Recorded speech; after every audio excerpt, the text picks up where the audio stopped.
Assalamualaikum warahmatullahi wabarakatuh. Selamat pagi, selamat siang, dan selamat malam Ibu dosen dan teman-teman semua.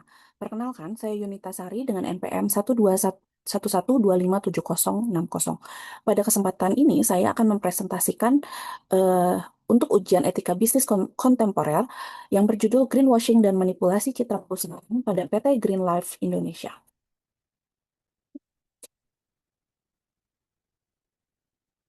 Latar belakang. Keberlanjutan atau sustainability kini menjadi indikator penting keberhasilan perusahaan. Tidak hanya dari aspek keuntungan, tetapi juga tanggung jawab sosial, kepedulian lingkungan, dan tata kelola perusahaan yang baik atau GCG. Oleh karena itu, banyak perusahaan menerapkan konsep ESG, CSR, dan triple bottom line sebagai strategi bisnis. Namun, meningkatnya tuntutan terhadap keberlanjutan juga memunculkan praktik praktik greenwashing, yaitu pencitraan seolah-olah perusahaan ramah lingkungan tanpa didukung praktek operasional yang sebenarnya. Pada kasus PT Green Life Indonesia menunjukkan adanya klaim 100% ramah lingkungan yang tidak sesuai dengan fakta, seperti sebagian besar limbah plastik tidak didaur ulang, pemasok mencemari lingkungan, serta manipulasi laporan keberlanjutan. Dampaknya adalah penurunan harga saham, boikot konsumen, penarikan investasi, dan investigasi pemerintah. Kasus ini menegaskan bahwa keberlanjutan harus diwujudkan melalui praktek bisnis yang transparan, akuntabel, dan beretika, bukan sekedar strategi pemasaran.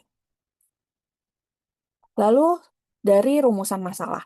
Berdasarkan kasus tersebut, terdapat beberapa pertanyaan utama yang ingin dijawab, yaitu apa saja bentuk pelanggaran etika bisnis yang dilakukan perusahaan, bagaimana analisis kasus berdasarkan teori stakeholder, triple bottom line, ESG, dan good corporate governance.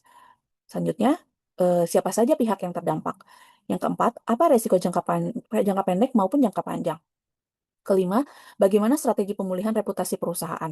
Dan yang keenam, bagaimana rekomendasi tata kelola bisnis yang lebih beretika. Tujuan penulisan ini untuk menganalisis praktek greenwashing pada PT Green Life Indonesia berdasarkan teori etika bisnis dan memberikan rekomendasi strategis untuk mewujudkan tata kelola perusahaan yang beretika dan berkelanjutan. Dalam menganalisis kasus ini, saya menggunakan beberapa teori utama. Yang pertama, etika bisnis, yaitu prinsip moral yang mengedepankan kejujuran, integritas, transparansi, akuntabilitas, dan tanggung jawab sosial. Yang kedua, greenwashing, yaitu praktek manipulasi citra lingkungan yang melalui klaim yang tidak sesuai dengan kenyataan. Selanjutnya, menggunakan stakeholder theory yang menjelaskan bahwa perusahaan harus memberikan manfaat kepada seluruh pemangku kepentingan, bukan hanya pemegang saham. Kemudian terdapat konsep triple bottom line yang menekankan keseimbangan antara people, planet, dan profit.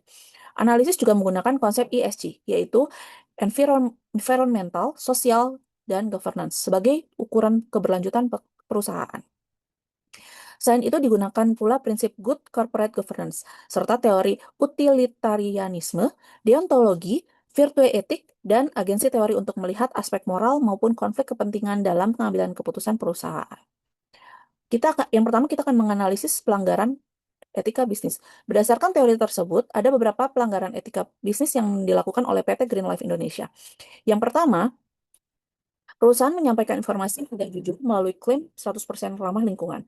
Yang kedua, perusahaan melakukan manipulasi laporan keberlanjutan dengan hanya menampilkan informasi yang menguntungkan perusahaan. Yang ketiga, perusahaan tidak bertanggung jawab terhadap dampak lingkungan yang ditimbulkan oleh aktivitas operasional maupun pemasoknya. Yang keempat, perusahaan melanggar prinsip transparansi dan akuntabilitas dalam tata kelola perusahaan. Dan yang terakhir, perusahaan lebih mengutamakan pencitraan dibandingkan implementasi keberlanjutan yang sesungguhnya. Selanjutnya kita akan menganalisis berdasarkan stakeholder theory. Menurut R. Edward Freeman tahun 84, teori ini mengatakan bahwa tujuan perusahaan bukan hanya memaksimalkan keuntungan pemegang saham, tetapi juga menciptakan nilai bagi seluruh pihak yang dipengaruhi maupun mempengaruhi aktivitas perusahaan. Jika menganalisis menggunakan stakeholder theory, perusahaan telah merugikan banyak pihak. Ini juga menjawab rumusan masalah nomor 3, yaitu pihak yang terdampak. Yang pertama, konsumen. Konsumen merasa tertipu oleh informasi yang tidak benar. Kedua, investor mengalami kerugian akibat turunnya nilai saham. Karyawan mengalami ketidakpastian terhadap masa depan perusahaan. Selanjutnya, pemerintah harus melakukan investigasi. Dan masyarakat mengalami dampak pencemaran lingkungan. Selain itu, pemasok, media, LSM, kreditur, dan pemegang saham juga ikut terdampak akibat menurunnya reputasi perusahaan. Lalu kita akan menganalisis Dari perspektif bottom line, perusahaan gagal menjaga keseimbangan antara tiga aspek utama, yaitu people, perusahaan merugikan konsumen dan masyarakat. Daripada aspek planet, perusahaan gagal mengelola limbah serta tetap menggunakan pemasok yang mencemari lingkungan. Sedangkan pada aspek profit, perusahaan memang memperoleh keuntungan jangka pendek, tetapi akhirnya mengalami kerugian finansial akibat turunnya kepercayaan publik. Selanjutnya kita akan menganalisis berdasarkan ESG. Jika dianalisis menggunakan kerangka ESG, kelemahan perusahaan terdapat pada tiga aspek sekaligus, yaitu lingkungan, dari cara pengelolaan limbah, terus yang selanjutnya sosial, dari perlindungan konsumen, hak pekerja, dan hubungan masyarakat, maupun tata kelola perusahaan, yaitu dari aspek independensi, dewan komisaris, transparansi, manajemen risiko, dan audit independen. Analisis GCG. GCG menurut OECD 2003 adalah sistem tata kelola perusahaan yang mengatur hubungan antara pemegang saham, dewan komisaris, direksi, dan pemangku kepentingan untuk mencapai tujuan perusahaan secara transparan, akuntabel, bertanggung jawab, independen, dan adil. Penerapan GCG berdasarkan 5 prinsip utama, yaitu transparansi, accountability, responsibility, independensi, dan fairness yang bertujuan untuk meningkatkan kepercayaan investor, mengurangi risiko kecurangan atau fraud, serta mendukung keberlanjutan perusahaan. Lalu kita menganalisis berdasarkan teori etika lainnya. Yang pertama dari sudut pandang utilitarianisme, menurut teori ini, suatu tindakan dinilai benar apabila menghasilkan manfaat terbesar bagi jumlah orang yang paling banyak. Sedangkan pada kasus ini, tindakan perusahaan tidak etis karena kerugian yang ditimbulkan bagi masyarakat jauh lebih besar dibandingkan manfaat jangka pendek yang diperoleh perusahaan. Menurut deontologi, teori ini menyatakan bahwa moralitas suatu tindakan ditentukan oleh kewajiban dan prinsip moral, bukan hanya akibat yang ditimbulkannya.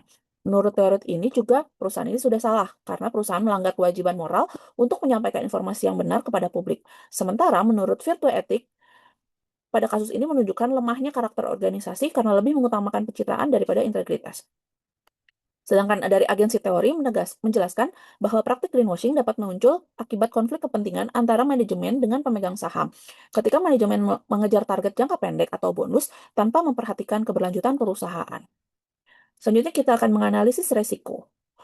Pada praktik greenwashing menimbulkan berbagai resiko. Dalam jangka pendek, perusahaan menghadapi penurunan penjualan, boikot konsumen, penurunan harga saham, penarikan investigasi regulator, dan krisis komunikasi. Sedangkan dalam jangka panjang, perusahaan dapat kehilangan reputasi, loyalitas pelanggan, investor ESG, menghadapi tuntutan hukum, dan meningkatnya biaya operasional hingga kehilangan daya saing.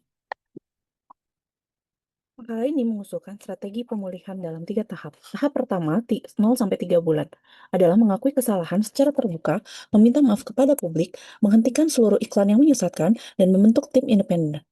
Tahap kedua, yaitu dilakukan 3-12 bulan, adalah melakukan audit lingkungan dan audit rantai pasok secara independen, kemudian mempublikasikan hasil audit tersebut secara transparan.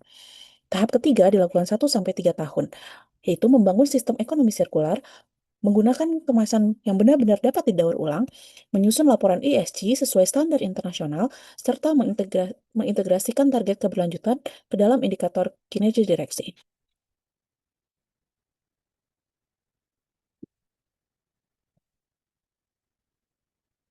Beberapa rekomendasi yang dapat diterapkan perusahaan, antara lain, membentuk komite ESG di bawah Dewan Komisaris, melakukan audit ESG secara berkala, menyusun sustainability report berdasarkan standar GRI, memperkuat sistem whistleblowing, melakukan due diligence atau uji tuntas terhadap pemasok, membangun budaya integritas melalui pelatihan etika bisnis. Dengan langkah tersebut, perusahaan dapat meningkatkan transparansi, akuntabilitas, dan kepercayaan pada pemangku kepentingan. Sebagai penutup, dapat disimpulkan bahwa praktek greenwashing bukan sekedar strategi pemasaran, melainkan merupakan pelanggaran serius terhadap etika bisnis karena melibatkan manipulasi informasi serta mengabaikan tanggung jawab terhadap lingkungan dan stakeholder. Kasus PT Green Life Indonesia menunjukkan bahwa keberlanjutan tidak boleh hanya menjadi slogan atau alat promosi. Keberlanjutan harus diwujudkan melalui budaya organisasi, tata kelola perusahaan yang baik, transparansi, serta komitmen nyata terhadap prinsip ESG dan good corporate governance. Demikian presentasi yang dapat saya sampaikan. Terima kasih atas perhatian Ibu, dosen, dan teman-teman sekalian. Wassalamualaikum warahmatullahi wabarakatuh.